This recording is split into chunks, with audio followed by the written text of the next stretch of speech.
Hello guys and welcome everyone to today's watch party about the qualifying in the upcoming 6 hours of Spa-Francorchamps here in the Le Mans Virtual Series. Today we are not doing the driving. Teammate David Mrožek will take care of the qualification in the qualification for the number 444 Fanval burst machine. And well, we are about to join the live stream, which is already running, and we're gonna jump straight into the scene here. Let's fire up the audio. And you have just come to join us in the final end of the explanation of the Le Mans Virtual Series.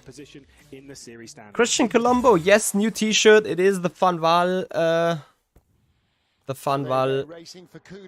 branding, and as you can see, we are racing. We are in green flag conditions and it's raining. So first the GTEs for 20 minutes and then LMP2s. And then the prototype cars. Now, as in the real world, when you are sitting waiting to qualify and you see the preceding session has been dry to wet, you then have to try and gauge how much grip there's going to be and what tyre choice you make. And Chris, we haven't got several hours to sort this out. We've only got 20 minutes to sort this out. So this is actually really important, particularly at Spa, because it is a long lap and it dries in different ways around the lap. Exactly. So you need to get out there straight away. There can't be any sitting around.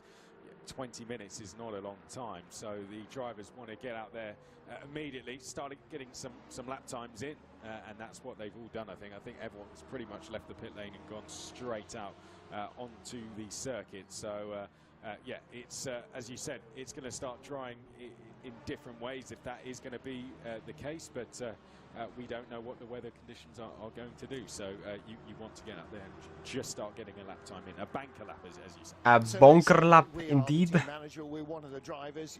One of your drivers will go out and qualify. You're not going to share it around. You've just either pre-decided or you will have decided, based on maybe the change of conditions in that Le Mans Virtual Cup race, who is your best wet weather driver, who's going to do this.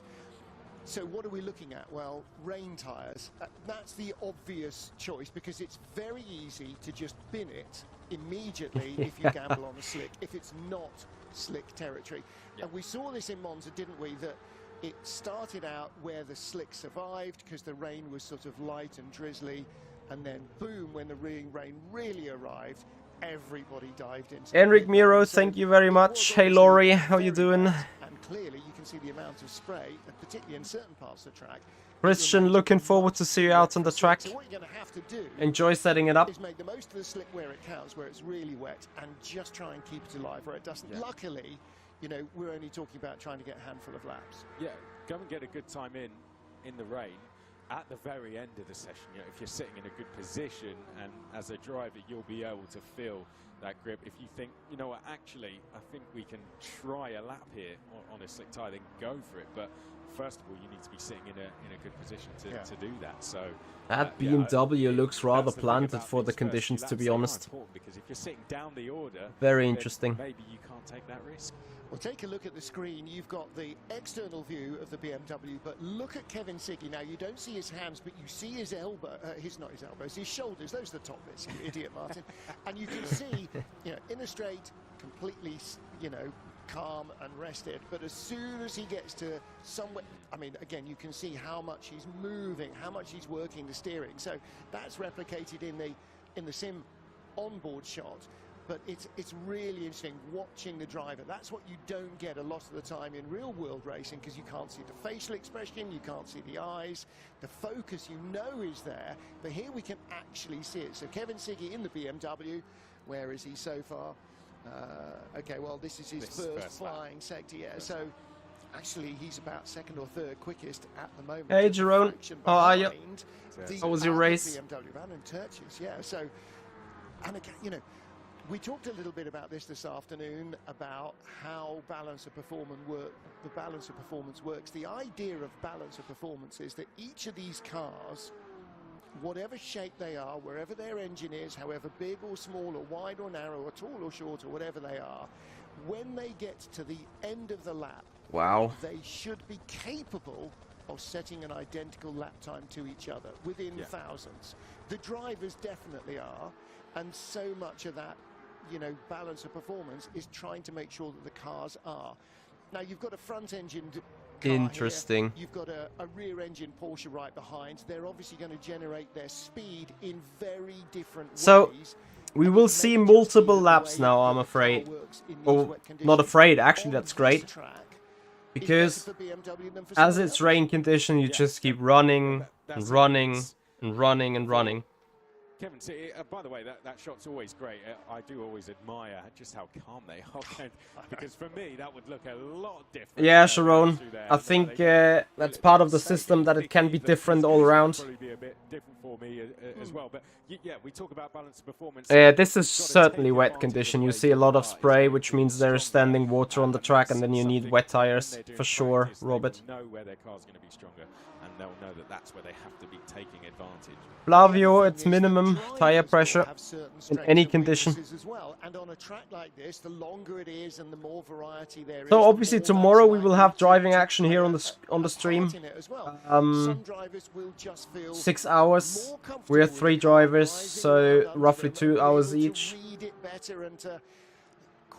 Feel it better in the real world and in the virtual world. I mean, there will be drivers who are happier in the rain and who don't like Spa in the rain, or who don't like Spa full stop, but just have to put up with it. And so that's all part of your question. So everybody, you know, the more people complain about BOP, the better BOP is working. Because if only one person complains, then clearly there's an issue. That Porsche was very four-square. I mean, this is where real car control in the real world and in the virtual world is what is it about the track limits? Watch is where the car is just sliding four-square through the corners. You're aiming inside the corner, knowing that there's not enough grip to get you there, but it's the overall trajectory of the car that's so important. And it, like drifting, it's where you make that transition. The next couple of laps are about to end, or is everyone coming to the pits? I don't think so. There you go, Terzic. No, Terzic into the pits? And it's no easier in the real world when you can feel it than it is in the sim world when you can't. Oh, absolutely. Let's see if they all go to the pits. Hasdorp as well, Siggy pit. So everyone is just going for single laps? That's amazing. Didn't expect that one. Barter Racing, thank you so much for a subscription here on the Prime, on the Twitch channel. I appreciate that a lot. Thank you for the support, buddy. This is why people love endurance racing, because everyone's driving style is different, but in an endurance race you have to set the car up. Everyone has to take a little bit of a hit with that setup so that everyone is happy, and that's the challenge for drivers in endurance racing, and why it is brilliant. And to a degree in qualifying, it's the only time, and real world drivers say exactly this, it's the only time where you can start to massage the car to how you want it selfishly, because there will only be one of you in it. When you get back to race trim, it will have to suit all drivers. And again, in most GT and sports car racing, you have got a pro-am balance. You don't have. Hey Brendan, you know, you don't, in most teams, how do you make a living racing? As in this case, I would love to, but I don't. I need to do a living from a 8 to 5 job. Goldwinger, no, I'm not doing the qualifying. David Mrožek will qualify the car. But we're gonna enjoy the watch party of the qualifying. As we get into the second set of laps, second set of qualifying shots from the GTEs. Yes. Not how much your fastest driver gains. You know, put me in a car and you know that your pros are going to have to drive some leaden thing that is just so safe it's impossible to get any speed out of. But that, you know, if I'm the man with the money, would that it were, then that's what you have to live with, and them's the brakes, I'm afraid. Yeah, that's it. Yeah, in endurance racing, you're driving for that that AM driver. Essentially. Look how calm that Stolzer is driving the car compared to Siggy. Siggy was like sawing on the wheel. Obviously, that's a very extreme example, but there is all of that. Now, interesting, we just had basically the entire field pit for tyres. So they have all been out on wets, and the chances are they are all out on wets. But once you've done a couple of laps, particularly at Spa, the wets will have, quote, lost their edge. In the real world, now, I'm assuming that there is a degree of that in the virtual as well. Yes, there is. Otherwise, no tire change. Do the lap, come in, and then change them. Here we see in-speed racing on their current flying lap as well. Got to the checkered flag successfully last time after a difficult time at Bahrain. They'll be looking to make more progress this time round as we get closer to the 24-hour in January. That's what they'll have their eyes on. Oh, a big slide coming out the final corner there, though. Good save in the end for them. But this will be another learning experience for them. No 4 doubt. seconds. But the BMW so far going very well So, out front. nice BOP. That's a BS Plus competition leading the way.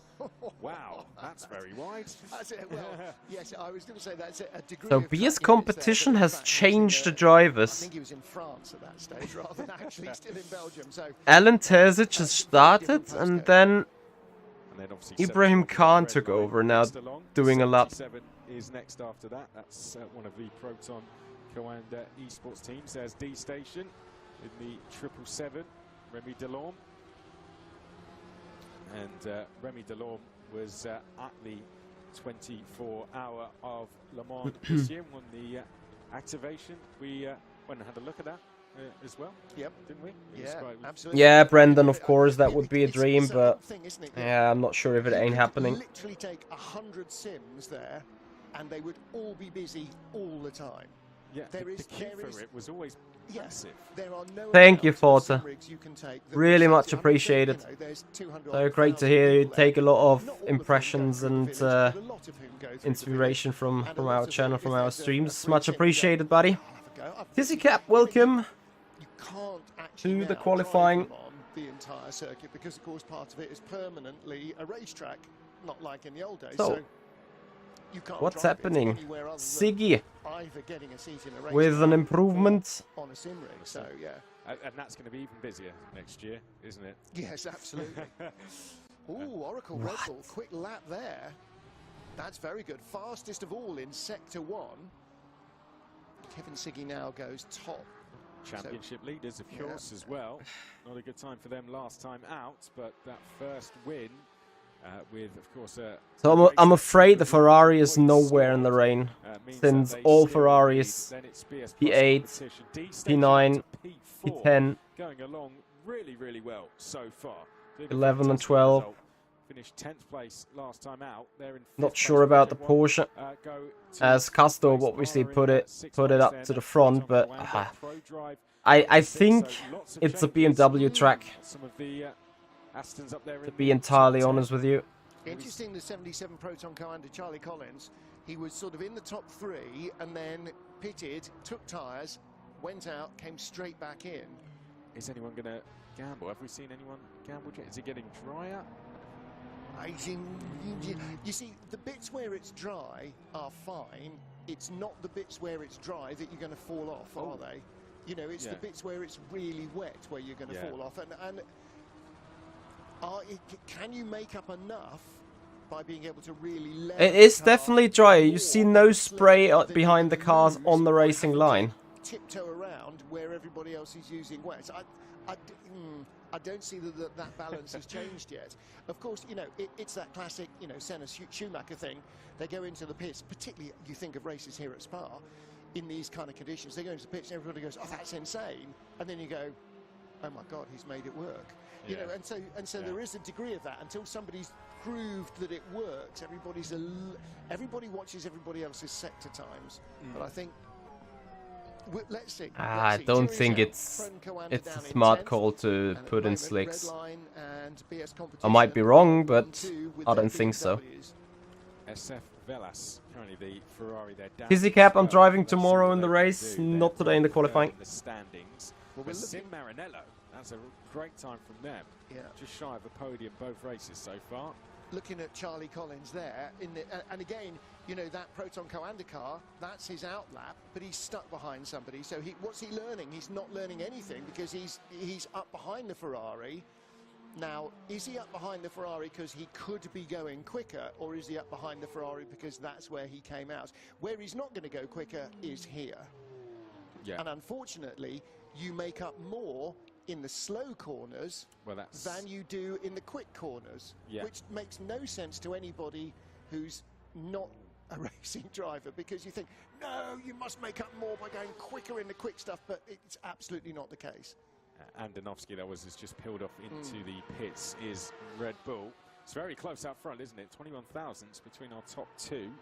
And look, with hey, Arcturus, I am participating, but I'm racing tomorrow. Cars are diving into the pit. Now, to go into the pits and come out and do an outlap, that's getting on for 5 minutes. 4 minutes 50. Yeah, the guys that are now on the lap, they are doomed, basically. Still rain coming down.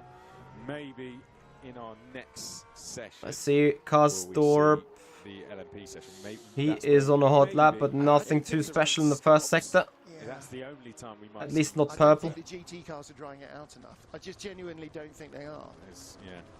You know, and yes, the P cars will have a bit more downforce, but they'll carry more speed, and so they'll need that downforce. And so then when you know, the downforce will help you, but if your tyre suddenly hits a patch of ice, or in this case standing water, then actually it's not going to help you. I can't see that slicks will be the way to go. Looking here at the Oracle Red Bull Porsche, 4th fastest at the moment. Decent first sector, but not going quicker so far. Let's see what they can do through the second. They've got some time to make up. A second covering 15 of our 16 cars. I mean, you know, again, we talked about this a little this afternoon, that this is... So Karsdorp's middle sector. Like World Championship endurance. I don't know what's up with the timing, but la creme de la creme, isn't it? You know, there are no it might be that he is on an in lap. Oh no, this is properly professional business. Jimmy Nasula there for Satellite has just gone quickest through the first sector. They had a strong run, didn't they? A strong end to the 4 hours of Monza. They put in a good performance there, has to be said. 7th place for them in the end. I love the livery. Reminds me of Paul Newman era Nissan's racing in IMSA GTP with the red, white and blue, which actually were Nissan's colours, but also, of course, work with the US flag. So, yeah, I'm loving that livery. It's got a real retro, modern feel to it. They made some real progress in that race, and we saw a lot of them as well. Yuri was on an outlap, copy. Want us to see even more of them at the start of the race. At the front let's see then. As they now head up towards the final section of corners. Yuri Karsdorp. I expect the purple and S1. Interesting, because it's been BMWs that have been fastest in the first sector up until now. Now, again, another front-engine car. I don't know what difference that can possibly make in terms of weight balance, because the weight Marvin, we are LMP2 runner. 50-50 as it can be. 3/10 back in second place. 3/10 off. 11th, 96 hundredths back. Wow. That was a big slide. Whoa! Carried in a fraction too much speed. You can see just how much speed they carried. But that is an improvement from Nisula, I guess. Unless the... Was 11th, 96 hundredths back. Is still 11th because that was a 99 hundredths back lap. So that last chicane... the last chicken really killed it. What about Yuri Karsdorp? 3/10 back in sector 1. And Yuri is 45 hundredths back over the entire lap. Siggy though, purple sector 1. It's such a BMW track. Insane. Like, forget about the cons. 19,000 up. I can tell you that Siggy is a further 60,000 more up in the first sector. Albeit in another car, of course. See what they can do here this year. Now, saying Ibrahim Khan there had a purple sector 1, but in fact quicker than him in sector 1 by a few thousandths has gone Kevin Siggy, also in a BMW. So again, it is the front engine car. Karsdorp is now 5/10 back, I think. Wow. That's what they were in last year. This was Khan, look at that. 2.5 tenths. And when Corvette bring their brand new GT3 racer as well, that's going to be highly entertaining in a couple of seasons. Absolutely. So in fact, it will start racing in the US, in IMSA, in the WeatherTech Series next year, and come to World Championship the year after. Yes. Just didn't look like that was going to slow down in time. Well, and that's critical. Remember what I said about you know, it's the slow corners that kill you. You can lose much more in a slow corner than you will in a fast corner. And Yuri got third. Goes to the top of the pile. Kevin Khan Siggy, takes his provisional second pole. sector, but his first sector was 59. Siggy's middle sector wasn't just as good as the one of Khan. We'll come down to the final chicane now. A couple more thousands quicker. So Kevin's at 1300s. There you go. So Kevin Siggy, if he doesn't make a complete mess of this, that's going to be the pole lap. Because although, actually, Siggy won't start another lap, but Khan has. So there is Kevin Siggy right now. That is the pole position lap. Crazy. Khan has started another lap. And that's who we have to keep an eye on. And Patel has gone very well as well in the one of the other BMWs to keep an eye on. That's Yeah, he has. race. Yeah, but look at the gap to the Porsche. Like 7/10. Khan's aborted. Hals Maul. 43 through the first sector. He's aborted. That's just crazy amount of gap in the wet. Okay, well, whatever, it does look like there will be a BMW front row. There's a 51 Ferrari. Yeah, let's see what Patel can do in that other BMW. Yeah. Can you imagine a top three? Pretty decent second sector, nothing to write home about. Here come the Ferraris. And that's a good lap time. 7th place, rescued it on the last lap there. Yep. Good time from SF Velas, because it was looking very bad at one stage. So yeah, he'll line up behind the Sim Maranello car and alongside the Simsa Esports car. So it'll be a little clutch of Ferraris with D-station hemmed in. Whoa, here's the Marla car. Let's see what he's got. Here we go. Second sector was not a personal better effort. Is it enough to move him up from 10th place? Look pretty clean out of the chicane. Yes, there we go. And then some. What a lap. Yeah. Must have been a very good last sector as well. So what did he find? He found about a 10th. And that's a 10th of a second. You know, we talk about it like it's a lifetime. A 10th of 1 second over a 4.5 mile lap in Mr. Patel.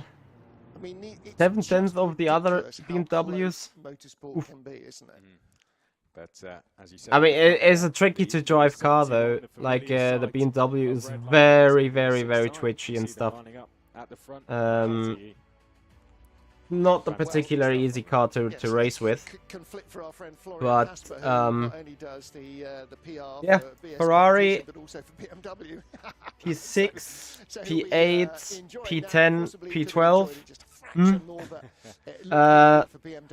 Porsche 3, 4, 11, 14, 15, 16. It's qualifying. I mean, you see it's possible with a P3 and P4 car, but Porsche is nowhere anyway. I'm pretty sure that Castorp and Lerner, you know, those are top guys. They get within a 10th of a second of Siggy, for sure, in the same car. If not even closer or even ahead of him. Like Siggy is a machine, he's a monster in sim racing, but the other guys are just about as monster as Siggy as well, you know. The front row men both improved their lap times, and nobody sort of third or fourth on row 2 did. We saw the Ferrari jump. Smithers, yep, and again, that is exactly the race. Significant difference, you know, it was over a 10th quicker on the lap, and so it may just be that at the end of the session, Goldwinger, let's see whether we are doing it.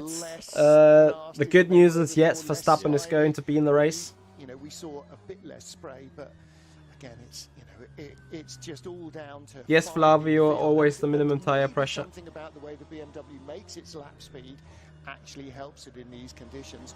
And again, wetter may not help it, drier may not help it. It's the same in the real world, you know. Sometimes the car is in a sweet spot just because of how the weather changes. And you know it's that because look how easy it looks to drive. That's how you know it's in the. That's not easy. Like his rear is always on the edge of as well, because we're watching Going sideways and just rip. on rails. And there you see it coming and through. that's the thing, isn't it? It's knowing when not to push it too hard, and particularly when we get to the bus stop, you'll see that he's not trying to carry in too much speed. Short shifting a lot to get the traction down. Hundreds of a second of difference when you hit the brake pedal or when you don't, and how much you hit the brake pedal and how much you don't. And so, again, this is like with real race car driving. Racing a sim even more, I think, probably, is relentless. Hundreds and hundreds and hundreds and Light lift hundreds into of hours of Blanchimont. experience to get this amount of finesse. Yeah. Hey, you can see that often we see people chasing a lap time into this bus stop chicane. And you can tell there Kevin Siggy was doing the complete opposite, had it all together, but still absolutely nailed that curb. And that was absolutely perfect. But interesting to see there, the Porsches actually had the purple lap times through the second and third sector. Did he lift? Just through the first Did sector. he lift on the start-finish line? So Well, that's quite interesting to see, actually. There are 3 timing sectors, but there are 2 very specific types of sector here at Spa. You've got Sector 1 and Sector 3, which are long, fast-flowing areas, and Sector 2 is the, quote, technical part of it, the more twisty stuff. And so you will almost inevitably, That looked in whatever weird class somehow. you're looking at, see a different car set the fastest time in Sector 1 and 3 to the car that sets the fastest time in Sector 2. So, for instance, let's say the Toyota will be quickest in Sector 1 because of its hybrid boost, but something like the Alpine might be quicker in Sector 2 or you know, the Glickenhaus or whatever. So, and again with GT cars, exactly as we've seen here. Now, what happens, of course, when we get into prototype qualifying, then it's man, not machine, because all the machines are nominally the same. They all use the same Orica chassis.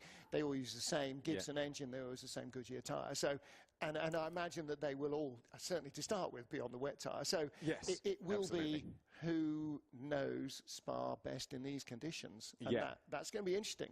Yeah, and who can adapt to the conditions the best, not only at the start, but as they go on. Yeah. I think that's the crucial part. And Right. And of course, that knowledge LMP2 qualifying. Oh, but it's what you look who is driving. So it's a double hit. You know, your knowledge as a driver and your engineer's knowledge, if you have engineers, they're going to make a big You can't see yet, so but I can not tell you just it's enough to Max drive it, Verstappen in the car because you taking the don't qualifying. automatically have the same setup.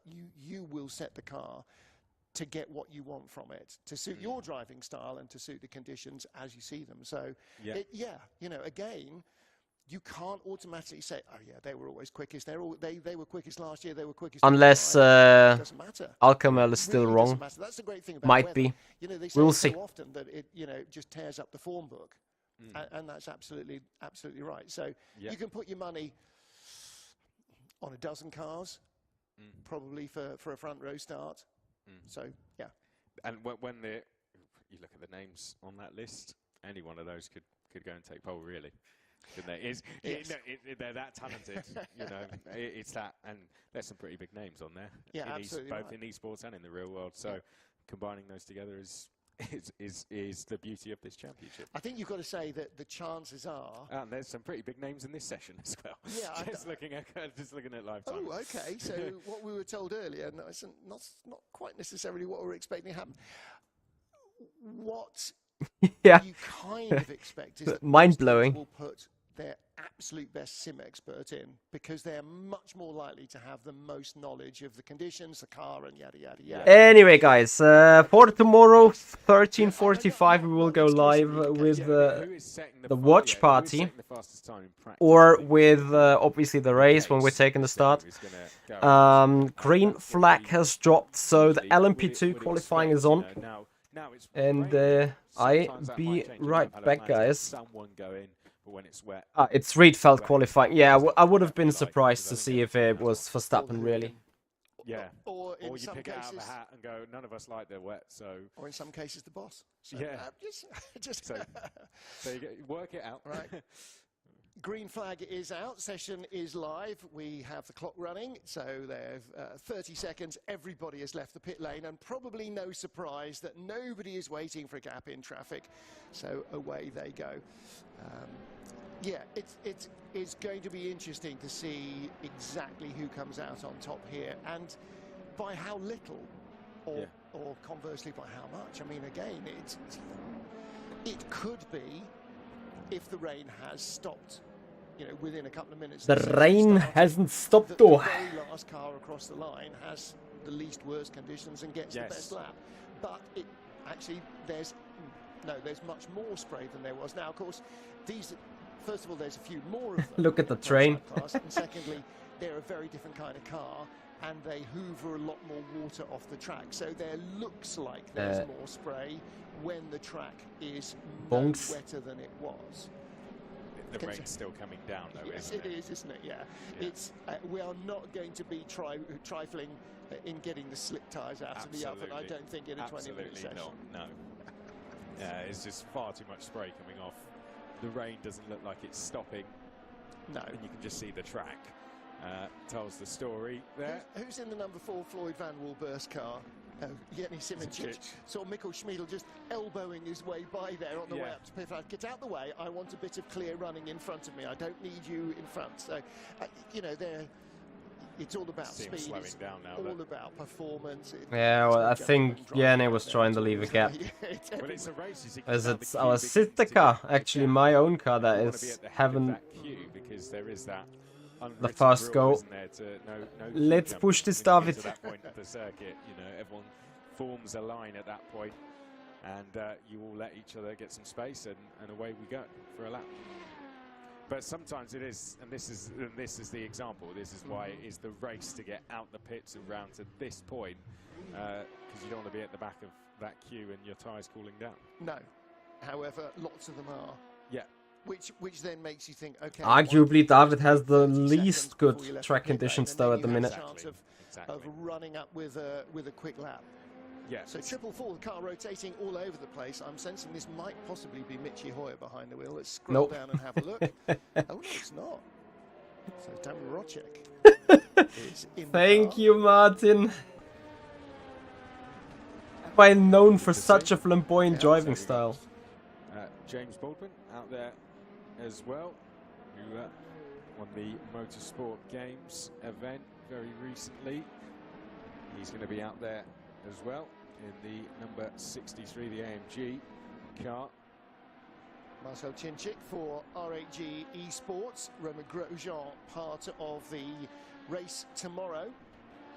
So it'll be good to see him joining in, and he will be in their number 18 car, so the sister car. It's going to be a fascinating session, this one, isn't it? Jeffrey Rietveld out because there all cars are identical. Simoncic is out there in the championship leading 4 car. Chinching for RHG with the fastest first sector time of all. Josh Rogers currently in the number 23 Porsche, entered Orica with the fastest second sector time. That now goes to Schmiedel. Looks like a decent lap from David so far. James Baldwin is the only pro driver that's actually gone out, I think, apart from that. Let's see what this 12.5 is worth.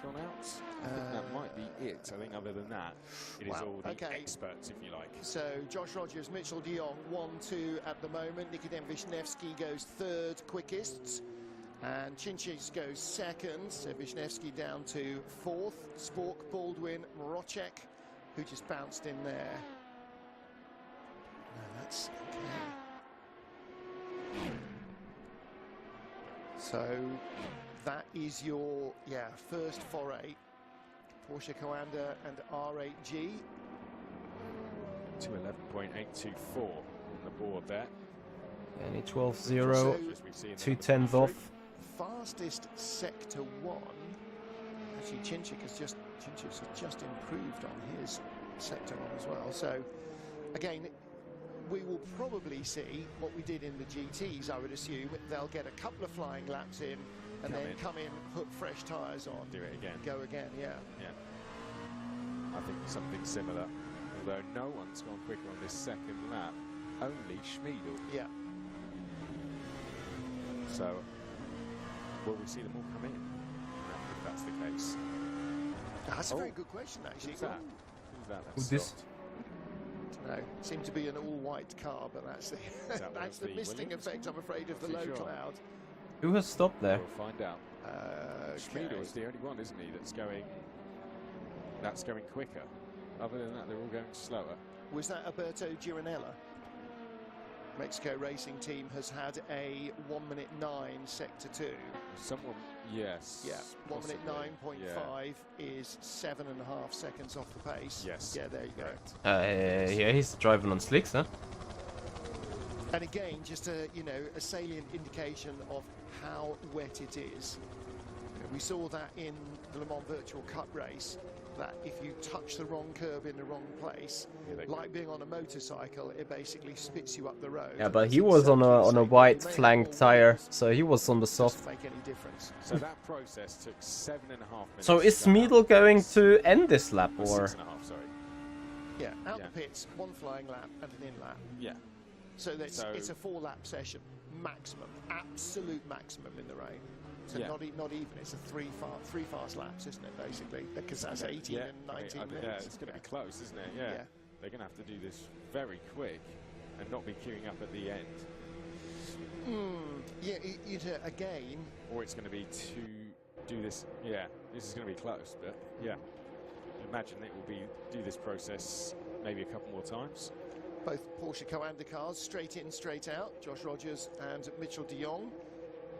So the GTs are pitting in the heritage pits, endurance pits, the downhill pits, the ones that were used in the 40s, 50s, 60s, 70s, 80s, 90s, 80s, I guess. And our prototypes are pitting in the modern Formula 1 pit lane, which is on the start-finish straight, the current start-finish straight. So, let's see, we're sitting 3rd and 10th. Help with, I mean, you still have to go all the way down the gap from David to P9 is like 3/10. And particularly if we get let's see. Let's see. Rain scenario where everybody suddenly has to pile into the pits at the same time, it does make a big difference. Yes. Yeah. There's some side though when everyone's Arcturus, I don't think so, because I think the Le Mans hypercar is using a 4.5 liter Gibson engine, so V8 naturally aspirated. Yeah, Goldwinger, I do have a reputation, it seems. Really poor start with the DNF in the season opener, having jumped up from the GT class this season. Back in the fight now for the title, aren't they? It'd be really interesting actually to chat to him, to Mitchell, to those guys about the differences, because it is like Jimmy Bruni going from driving a 911 at the end of this GTE season when it finishes in Bahrain next week, and then being boom in the hypercar for next year. Okay. All right, an LMP2 isn't quite that, huge leap, but I know that Patrick Pilet in the European Le Mans Series, who's driven GT Porsches. So let's see, was Watchers on the lap? I think everyone is on an out lap right now. So this year, yeah. And they ended up with a podium finish, in Spa, with a win in Spa, in fact.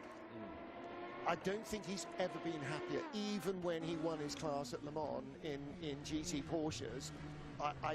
Because of the conversion from everything he knew to something that is everything he knows but completely different, being able to actually be part of a winning lineup in the first season, I think was just the reaction that he gave was absolutely enormous. It'll be really, really interesting to talk to these guys and find out what so let's see. I think that this lap should already be quicker, because yes, it's raining, but cars are clear in the water and so on.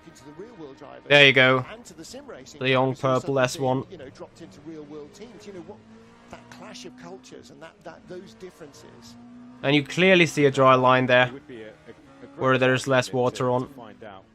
So it's coming down to the very last lap. That needs to be perfect.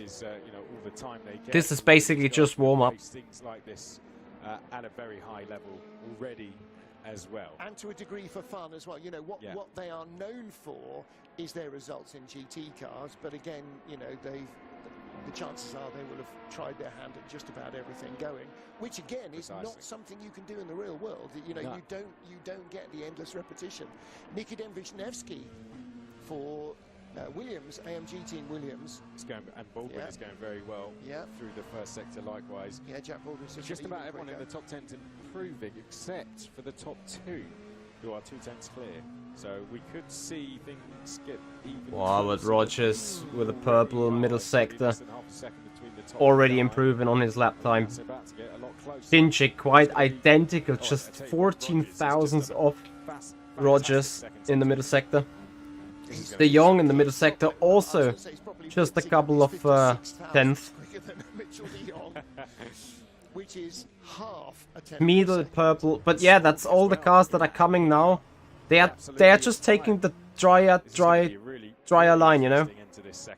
So De Jong improves from a 2:11.8 to a 2:11.5. Full quali speed in lap. Rogers effed up the third sector. Schnevsky's coming in. Jene is on a solid lap on the level of De Jong. It just wasn't allowed to. Let's see where he comes over the line. Thousandths behind, and where did that end up? That ended up still with him in 5th place, but Chinchik has gone to the top of the pile. Red line goes to the top, yeah. Schmiedel quicker than him as well. Baldwin 3rd, De Jong now 4th. Sportfish and Josh Rogers down to 7th. I think we're about to see those all beaten here by Rietveld. Yeah, an AP6. Jeffrey Rietveld. Look at from 95 thousandths to 110 thousandths. Wow, look how tight the top 7 is. Top 7? Yeah. That's insane, isn't it? That is absolutely insane. So, at the end of all of that is red line from RAG. AMG Petronas, as we say, Baldwin was going well, 3rd place. Then red line again. And then Porsche, Van Wilburst and Alpine. And that's 89 thousandths separating those 7 teams. See how much they can monster the curb on the left hand as you climb over Redion. Yeah. Which in the real world we'll see Arcturus maybe at some point. It's the curve they're gonna put it in side as you come out of the depression in Eau Rouge that really spits you into the spin. In the real world, it's the one on the left hand side where it's basically just a takeoff ramp. So it's interesting how similar and yet, you know, different the real world and the sim world are. As you said, now they're crazy on this quali run back to pit lane, because some of them are actually really good first sectors, aren't they? I could see De Jong did a 34.8 through the first sector, but he will bring this one back into the pits to get. Well, look, if they're not almost on full qualifying pace, it's only because they've taken that edge off the tyre, because they can't afford to mess around. 6 minutes it's going to take them at current speed, 2 minutes 11.5 minimum to get back, because that's the fastest lap possible, and then a minimum of another 2 minutes 30 to come round, because otherwise you've destroyed your tyres on the out lap. So that's 4 minutes 45 out of 5 minutes 50, which gives you 1 minute leeway, to get it to go through the pit lane. And don't forget, it's not just the top bit, it's the entire pit lane. So that's about a 48-50 second crawl. I mean, it is. Yeah, next lap is going to be the final shot. Queuing up at the end, well, just before bus stop, you don't want to be at the back of that queue, because some of them, if you're at the back of the queue, you're going to miss out. Either won't get across, or you'll be racing to get across. And no, you're going to be too far back. You just work there. The clock will be against you. Yeah, you'll have to just do a lap right behind someone, which you do not want to do, because you won't be able to see anything. Everybody in the pits, apart from Mexico, the last half a dozen cars. I know they had that damage, but I think they've decided we want a clear track, maybe, as well. Well, I think perhaps they've been forced into it, so they'll have had to go in and fix the damage, which has cost them a lap. So now they're out as early as they can, and they're doing a lap. And I think that's what they're left with. Unfortunately, there may not have been much damage, because he didn't hit anything that solid, and it might just be actually that he's now just going to put together a couple of laps. Just do 2 laps, or maybe even he might even get a 3rd one, because he's got no time to go into the pit lane, so forget that. That's not going to happen. And actually, on the wets at least? familiarity on the next lap might yield more reward than any changes you're going to make to yourself or the car. It's worth noting they would have practiced this 20-minute session, so there's a reason why everyone's doing this. Practiced. What's best to do? Right, let's practice. I don't think that there is a full drivers lineup list. Well, there is one on the LMVS True Series webpage, but I don't have that at hand right now. Mexico racing team who had some sort of issue earlier on, which we would suspect was a bit of a spin, given where they were parked up. So the pit lane is emptying, like somebody's just pulled the plug out of the bath, and everybody is heading out. And again, look, this is an outlap. You know, this again, if you were in the passenger seat, it would be hands over your eyes and just, you know, tugging at the belts to make them tighter and tighter, because you know certainly you are going to crash. Whereas the driver is aware that actually you're not going to, because that's not a very useful part of the game plan. So bringing the tyres in is less of an issue in the rain. You've just got to get out there and make sure you get a lap in. And actually, you know, as you said, 89,000 is covering the top 7. So everyone is now going out of pit road. De Jong and Rogers, I think, are solely on the track though. So this might be either an advantage or a disadvantage. Regarding the rain, of course. Interestingly, the GTEs have dried up the racing line so much that there was not even spray on the racing line. Whereas here you see there is more spray. This is the first spot where there is not that much spray. But yeah, that might be wow. What? 2.5 tenths. Have they done this too well now? No. Getting out first is it gives you more leeway, because then you're back in first and you're it's all about hitting the dry line now. This is such a difficult qualifying session. Well, they've only got to make up 64 thousandths here, and they've already made up time through the first sector and quite a bit of it as well. What he doesn't need is traffic. Somebody building up to speed on their outlap. They get out the way, so that's okay. Well, the blue flags that has hurt it though, still. You can see that it has not stopped raining. Simončić. Purple S1. The real problem now Let's get going, Jernej. That if it does start raining heavily somewhere else around the circuit, you've got no prior warning, because what there was before doesn't exist anymore in terms of grip. Again, look at all the purple. 2.5 tenths. Simončić, as you said, is on one. Rogers is on one as well. Yeah. And Schmiedel. Rogers. Rogers, purple middle sector. Well, Mitchell de Jong, you're seeing 2 purple sectors there, but currently they're both shown as green because other cars have gone quicker on both sectors. You don't actually need a purple sector to set pole. You just need to have the best overall lap. Yeah. Come on, Jernej. Yes. Any second now. 5th turns to not purple though. Provisional pole. Missing a good tenth to Rogers. On pole position. Mitchell de Jong comes out of the bus stop behind him. Well, he's just come across already, hasn't he? I think he was provisionally pole, but immediately beat. Where's David?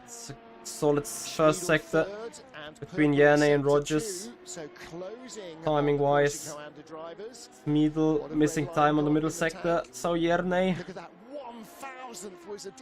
coming over the line. Okay, your timing screen is updating quicker than mine. Second for Floyd Van Walburst there as they come across the line. Yeah. So red line are going to be next across the line. I think they're coming up to the line now, and that is 3rd place for the number 1 car, Team Redline. Here's the number 2 car David, up to the middle line sector. on our screens. Now they hit the line there, and they go P2, 11 thousandths back. Right, so they have taken the checkered flag. Look at all these sectors though. Baldwin, Spork, Wisniewski as well.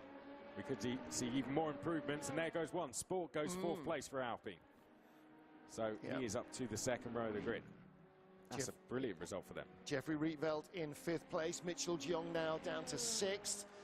And David. Cincic down to 7th place. So what about Middle Baldwin, sector's too slow. Wisniewski? Have they got anything? Wisniewski on a better lap than anything he's had so far. He was 3/4 of a second back, though. It's worth noting, Josh Rogers is on another lap here. Yeah. He obviously didn't take the flag, so. But it's not a good lap. It's not even better than his best. No, he slowed down. Yeah. But had the chance. Simoncic has the chance as well to improve. Well, Baldwin for AMG Petronas. That's what we're watching on screen, Yeah, with a better sector 1 and fast approaching the end of timing. David sector jumps 2. to 10th. This is RFG now, isn't it? Out to the bus stop. Oh, okay, look at the Ah, car but just scrabbling for grip. If he did just a middle sector Just worth improve what he that. was doing So before, it would have been stays in P8. Stays in 8th place. So Anyways, RFG, decent running. Baldwin A top second 10 would be sector, letting awesome. down, I'm afraid. That was not a better Still looking good. run from him. And that was Fiducci we just saw across the line there. Stays or moves up to P12. But That this Baldwin. is Baldwin now. Yeah. Coming up to the line. Not a good second sector there. Has lost time. Yeah, not brilliant. Enough for 6th Jumps place, us by so it's 6th. an improvement. So row 3 of the grid. I think that might be that. I think it is. Yeah. There's only Jeffrey Rietveld who has not taken the checker and Jenny Simoncic, but they are cruising back in. Is Rietveld still on a run? And completing a lap, but it won't be a quicker one. No, comes to the And pits. the only other car. Yeah, guys, I think that is sums it up. 6. So Yannick, who's on that Yannick Bock now? But they're the only car. They've pitted now, so. Sorry, guys, I completely forgot about taking care of the chat. excuse me. Nevertheless, Yeah, guys, tomorrow, 30:45, we're going racing here at Spa. I now have to run as we're meeting with the team to talk for the strategy for tomorrow. We're starting 3rd and 11th. Yeah, could have been 9th, could have maybe been 8th, but there or thereabouts. We're looking forward to racing tomorrow. 6 hours is long enough to do to jump some spots. And then of course we need to see how this pans out. Anyway, guys, I hope that you have enjoyed it, and I hope that you have enjoyed the qualifying as we are heading off for tomorrow's race. Yeah, we never give up, you know that. And P11 is not the end of the world, as Jerome is saying, it's all to play for. And we're about to get this going. And yeah, guys, that's gonna do it for this one. That's gonna do it for tonight. If you appreciate our channel, please subscribe to the YouTube channel, follow up on Twitch, join us tomorrow 13:45. The YouTube stream is straight directing towards it. So guys, thank you for your night. And thank you for your time. Have a great weekend. See you tomorrow, and goodbye.